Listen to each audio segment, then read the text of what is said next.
The Speaker of the House of Representatives, Abbas, has said the abuse of tax incentives and waivers is an act of economic sabotage that must not be allowed to continue. The Speaker said this while inaugurating the ad hoc committee investigating allegations of abuse of tax incentives, tax breaks and tax waivers by public institutions and companies benefiting from tax incentives. Abbas, who was represented by the House leader Julius Ihov-Buari, said the investigation by the House is to put an end to such acts of economic sabotage and ensure transparency, accountability and fairness in the tax system. He said tax incentives are an essential tool used by government to promote economic growth, attract investment and stimulate job creation.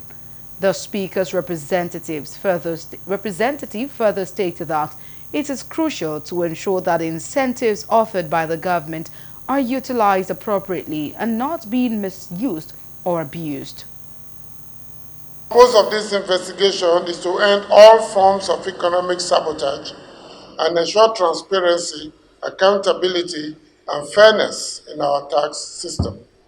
I therefore call on all relevant stakeholders, including government agencies, public institutions, and companies benefiting from tax incentives, to cooperate fully with the committee's investigation for the House to have a full understanding of the tax system.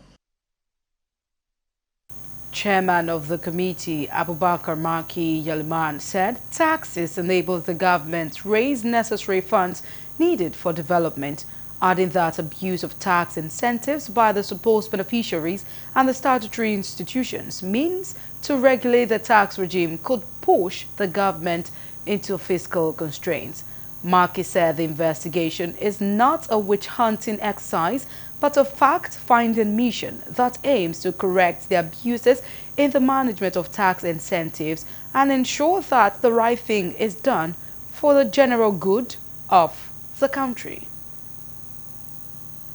We need to look into this issue of tax waivers, tax incentives given to companies.